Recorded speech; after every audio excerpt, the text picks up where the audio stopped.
Hello ladies and gentlemen, and welcome to an episode of Career Mode. Now first up, we have some international friendlies, and if you guys don't know, I am the Colombian international manager, and it's actually against Ecuador, and one of the things I noticed is the flags are exactly the same. There's just a bit of a design in the middle of one of them, so that's how you tell the difference between Ecuador and Colombia.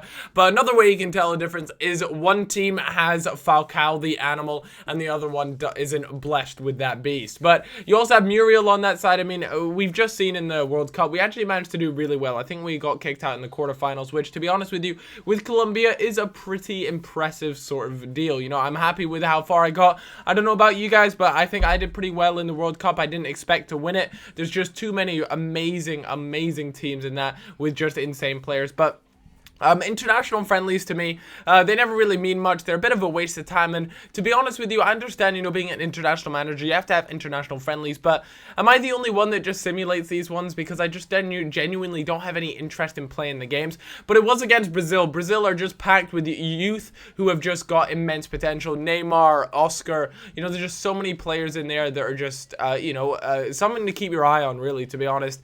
But yeah, Brazil, solid side, and they're definitely a side that I'm kind of a little bit nervous about going up against. It was 1-1. We've been playing really well, and they end up getting a red card, but unfortunately there wasn't enough time left in the simulation for us to go and pick ourselves a winner. But of course, it was Falcao that managed to get us the equalizer, so I'm all happy with that. We actually have a Merseyside derby coming up, so that's always a really big game for Liverpool fans, and it was a game that I wanted to do well in, especially after that first game against Southampton. We really didn't do the fans any sort of favors, so this game was definitely going to be an important one. It was at Anfield as well, so a Merseyside derby at Anfield is always a huge event, and with the players we have this time around, it is just insane. The only player at the moment in the attacking half of the pitch that we only have two players that were originally in the Liverpool lineup. That is Sterling and Sturridge. The rest were brought in, but I still feel as though we're keeping a nice side. We have a really good starting 11 going on, and I want to ask you guys this question: do any of you guys, let's say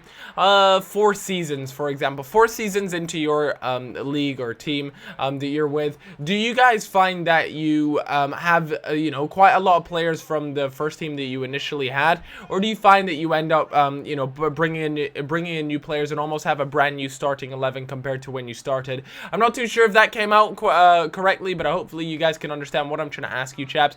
But Zaha there with some fantastic dribbling makes the defense look like mugs, and Zaha punishes them and makes us go 1-1. So one of the issues I actually have with my goalkeeper Ter Stegen is I find that when it comes to heading and that sort of thing, he is very prone to letting those go into the back of the net. So those sort of things really have me on the edge of the seat. You can see Everton actually went 1-0 up through a header, and it was a really strange sort of header. It was a good header, but it kind of was headed at him, and he kind of ducked under the ball, which was a bit strange, but that's probably his biggest weakness. But compared to all the really great reaction saves he does make, I think I'll let him off with a few that tend to go just past him when it comes to headers. But a beautiful sweaty tramp goal. I was gonna put a picture of Kerry Katona up there, but I decided that'd be a little bit too harsh. And to anyone who actually shops at Iceland, I don't know, wait, does anyone even... I actually don't know anyone that shops at Iceland. I'm being serious. So, yeah, my apologies to anyone who actually does, but I seriously don't know anyone that shops at Iceland. Not even my mum shops at Iceland. I mean, that's going to be saying something. Anyways, we need to make some substitutions. Unfortunately, I had to make one earlier in the game because Ogbonna, one of my favorite centre-backs in this game, had to come off injured, and I decided to bring on Alberto Massi there.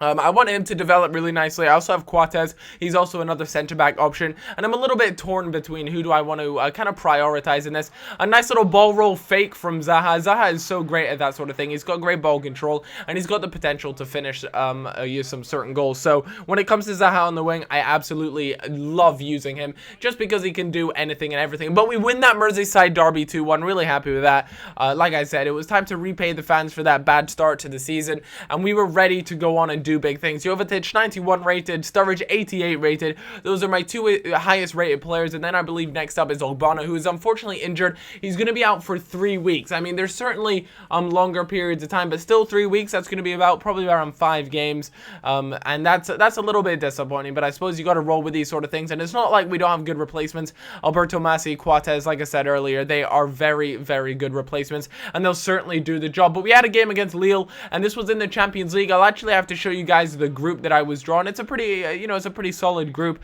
I definitely feel as though I can come through with it. And we won the Premier League last season. We did manage to do so well in the Champions League last season, so that's definitely going to be one of my priorities. I kind of want to say that's almost a priority over winning the Premier League, but I'm not entirely sure just yet. Muriel opens up the scoring there in the 36th minute with a really, really nice effort. Sorry, that was the second goal of the game. My bad. The Lille player actually opened up the scoring.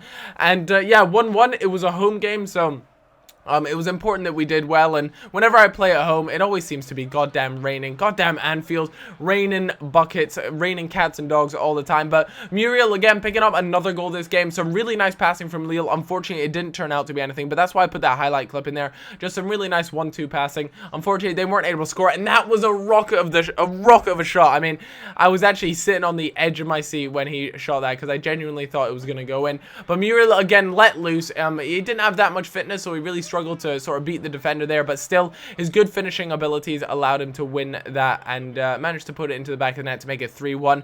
Unfortunately, the Lille attacker there was offside, so he wasn't able to pull it back, but that is a really solid win. Muriel with a hat trick. Put your hands together for the lad. That was well done and well performed. So guys, that's it for this episode. I hope you guys did all enjoy it. If we could hit 2,000 likes, that would just blow my mind, and I would just love you forever, and I'll give you a cookie next time I see you, which could be a long time. But anyways, guys, hope you all have a cracking day. I'll see you in a bit. Bye-bye.